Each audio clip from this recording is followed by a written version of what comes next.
The government of Canada has updated its travel advice for anyone going to the U.S., warning of the significant discretion American border officers have. That's when it comes to deciding who enters their country. The CBC's Tricia Kindleman has been following this for us today. And of course, travelers listening very closely to this, what do they need to know? Yeah, so not necessarily new rules at play, but it does seem like there is some newer applications that we might be seeing with these rules. But it's definitely important for people to realize just sort of how much discretion those border agents really do have.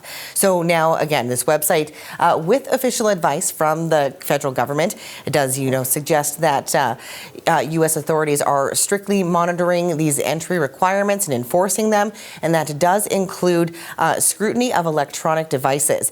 Now, the advice from the Canadian government is to comply and be forthcoming with all interactions with border agents, and they say if you are denied entry, you can be detained while awaiting deportation. Now, we have this graphic here that sort of gives us an idea just how many people are actually have their electronic searched, rather. Now, it is just a small percentage. You can see that number there, just 0.01% of travelers who go through secondary screenings, which can include that electronic search.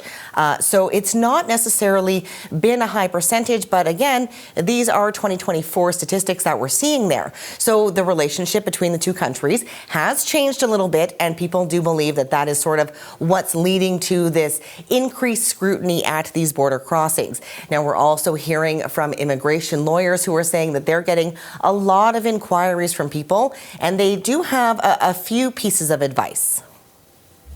I think it is a great idea to take a burner phone, to not take your technology, to not take anything on your technology that you would be afraid of any government entity knowing or having. Might you be detained at the airport? You might be detained for questioning, but you can say at any point, you know what, I don't want to travel anymore.